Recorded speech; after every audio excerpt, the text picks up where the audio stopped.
Hello दोस्तों, नमस्ते, प्रणाम। किशन बनी लो आप लोग। हम तो आशा करते हैं आप लोग बहुत अच्छा होगा। आज हम आप लोग के एक बहुत ही प्यारा विवाहिक बहुत ही मार्मिक गीत सुनाते हैं। आप लोग की कैसा लगी कमेंट करो। लोग अगर चैनल पे नया हो हम लोग तो प्लीज़ चैनल को सब्सक्राइब करो। वीडियो पसंद आए तो लाइक करो। आई लो गीत सुनी लो।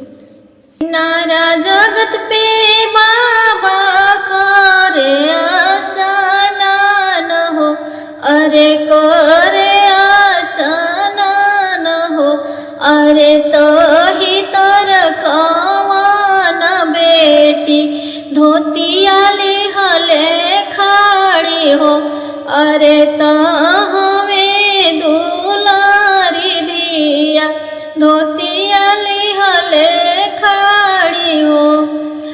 अरे ऐसन बरवा खोजी हा पापा दुई जी के चान हो, अरे ऐसन बरवा खोजी हा पापा दुई जी के चान हो।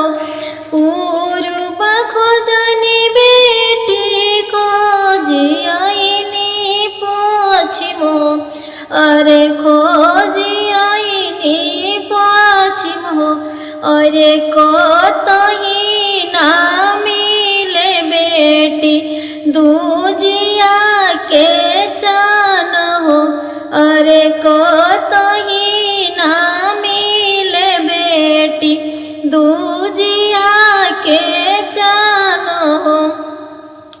लागे दिन हो बाबा कार्तिक नहान हो, अरे कार्तिक नहान हो, अरे वही जात है बाबा दूजिया के चान हो, अरे वही जात है बाबा दूजिया के चान हो। बढ़िया।